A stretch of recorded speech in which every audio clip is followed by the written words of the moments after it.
The fallout from that victory between Meghan Markle and the Mail on Sunday rumbles on, but what's developed this time? And really, as I explained previously before, this is just the start of many things to come for the former royal. Hi, good morning, Neil Sean here in the very heart of London. Lovely to see you this morning, and yes, we are truly in the heart of London. This is Westminster, and just behind me is the wonderful statue of a wonderful and superb leader, that of course, Sir Winston Churchill, a man who took us to victory and believed in the freedom of free speech. Perhaps he and Meghan may have got on, if she could have remembered some of it, of course. But of course, I jest. But moving back, of course, to the breaking royal story of the day, this is really rather serious, in fact, so we'll explain the background to that. Now, as you know, way back in March, Meghan and Harry sat down with the Oprah Winfrey interview, and there was a particular segment in there where Meghan claimed that, in fact, it was Catherine, Duchess of Cambridge, that made her cry, and the fact that the media reported it the other way round. Well, that has now developed and pushed forward, as I said it would. Now, what happens over here in the United Kingdom is this: if the tabloids truly believe they are onto something of a winner, they won't give in. They will turn over every stone, meet every contact that you've ever met. They will do a thorough investigation into your background.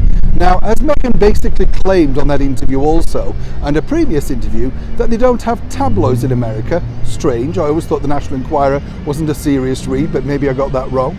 Well, she's now going to be finding out exactly the power of the British media. And I don't say that lightly. I've seen this happen to many different people, celebrities and micro-celebrities.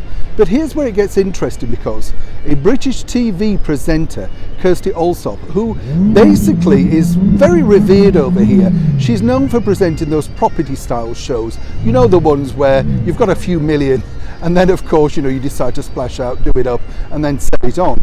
Plus, she's very sort of well liked because she also makes those handicraft shows, so she has a very good pedigree with the British public.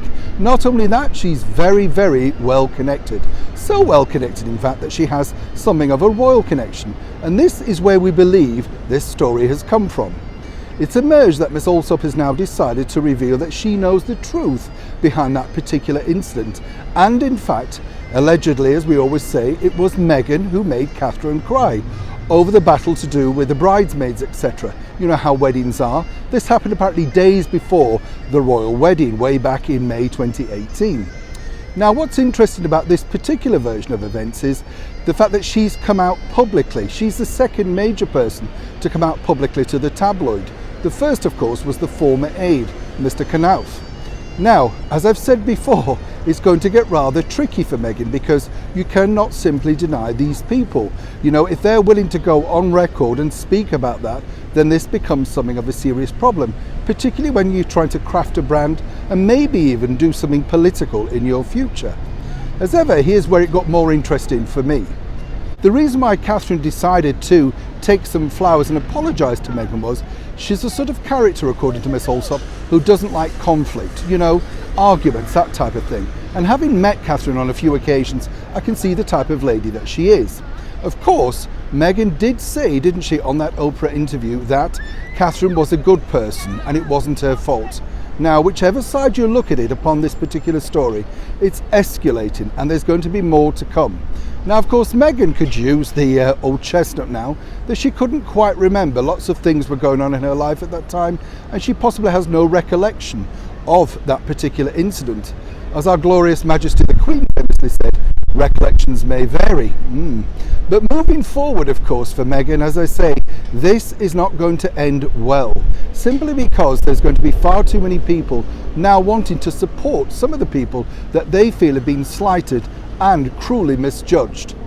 Now, whatever the outcome is of this particular story and how it rumbles on, let's not forget this is particularly tawdry against our well-loved monarchy over here. And if Prince Harry had some kind of ounce of, backbone behind him, perhaps he really should try and pull a line under this by getting his wife to tell her version of events for the first time, and whether, of course, they vary from the previous events. And as ever, I have to say allegedly. But either way, it does make a mockery of what is, as I say, a well-loved British monarchy. No doubt Catherine, Duchess of Cambridge, simply does not want to get drawn into some tawdry he said, she said, all that sort of stuff. Who would? But of course, thankfully, she has valued friends that are willing to speak up for her on her behalf. Neil Sean, Westminster, London.